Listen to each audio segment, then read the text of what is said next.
असलामुअलैकुम दोस्तों, ਤੁਸੀਂ ਵੇਖ ਰਹੇ ਹੋ ਪਾਕ ਪੰਜਾਬ ਟੀਵੀ ਤੇ ਮੈਂ ਆ ਤੁਹਾਡਾ ਦੋਸਤ ਅਬਦੁਲ ਵਾਹਿਦ।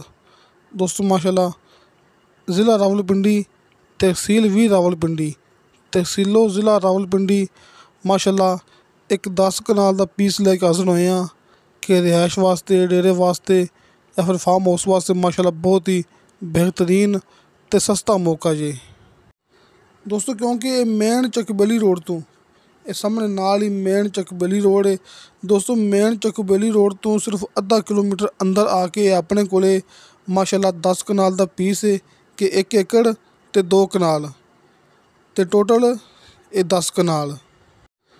तुसी दोस्तों कीमत सुन के नहीं कहना कि कीमत इनकी बहुत घनी है, नहीं दोस्तों, तुसी मौके ते आओ तो फिर पता लगेगा कि चीज़ ये किस तरह देगी अपने कोले, क्योंकि आस पास रेट घने ने।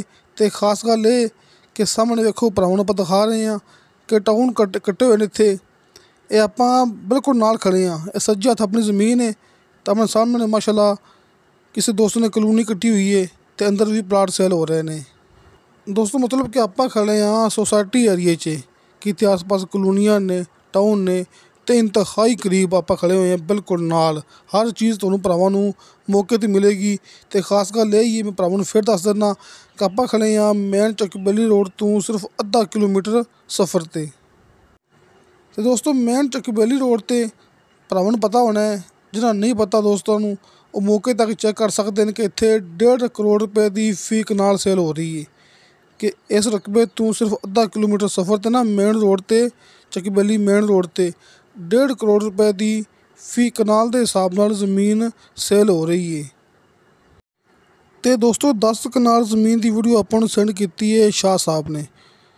भरावां नूं पता है कि नैयर अब्बास शाह साहब अपने नाल काम करते हैं माशाअल्लाह, पिंडी वाली साइड ते बहुत अच्छा काम करते पे ने। उन्होंने WhatsApp number and call number भरावां नूं सामने स्क्रीन ते मिल जाएगा। तो आपां नाल दोस्तों नूं दिखा रहे हैं ये खब्बे हत्थ जिथे गंदम काश्त की हुई ये अपने को 10 कनाल की ज़मीन है। तो इनके सामने फ्रंट ते भी कलोनी हैगी है, इनकी बैक साइड ते भी कलोनी हैगी है। तो दोस्तों इनकी डिमांड की है फी कनाल के हिसाब नाल। दोस्तों 10 कनाल जगह है ना, तो इनकी डिमांड की है फी कनाल के हिसाब नाल 15 लाख रुपया। दोस्तों 15 लाख रुपया इनकी डिमांड है। कमी पेशी के बारे में तुसीं शाह साहब नाल गल कर सकते जे। तो दोस्तों इनका 100 फुट फ्रंट है जिथे आप खड़े हुए हैं, रस्ता सरकारी है। अन करीब भरावां नूं इत्थे सड़क मिल गई पक्की, क्योंकि इत्थे पक्की सड़क बनती पई है। इत्थे इनका 100 फुट फ्रंट है, 100 फुट इनका इत्थे माशाअल्लाह फ्रंट है ये ज़मीन का, ये 10 कनाल ज़मीन का। दोस्तों मतलब कि अपने को एक ऐसा पॉइंट है जोड़ा कि आस्ता आस्ता वक्त गुजरता पे है, दिन गुजरते पे ने, तो ज़मीन भरावां नूं महंगी मिलेगी, ये सस्ती नहीं मिलेगी। ये आस्ता आस्ता वक्त के नाल नाल आपां नूं ये पॉइंट महंगा ही मिलेगा दोस्तों, क्योंकि कोई ज़मीन ऐसी नहीं हैगी जिहड़ी आस्ता आस्ता सस्ती होवे। नहीं दोस्तों, सब रकबे आस्ता आस्ता महंगे ही हुंदे ने। तो नाल नाल भरावां नूं मैं ये भी दस दिना कि मेरे माशाअल्लाह खान दोस्त हैगे ने, पठान हज़रात माशाअल्लाह मेरे सबसक्राइबर हैगे ने, अपनी वीडियो वाच ते लाइक ते शेयर करते हैं। उन्होंने वास्ते खुशखबरी एक भी हैगी कि अगर उन्होंने ये वीडियो वेखनी उर्दू ज़बान च, कि उर्दू ज़बान च जिहड़ी कि ये मूवी वेखनी होवे, ये वीडियो वेखनी होवे, तुहानूं उनका लिंक इस मूवी की डिस्क्रिप्शन दे विच मिल जाएगा।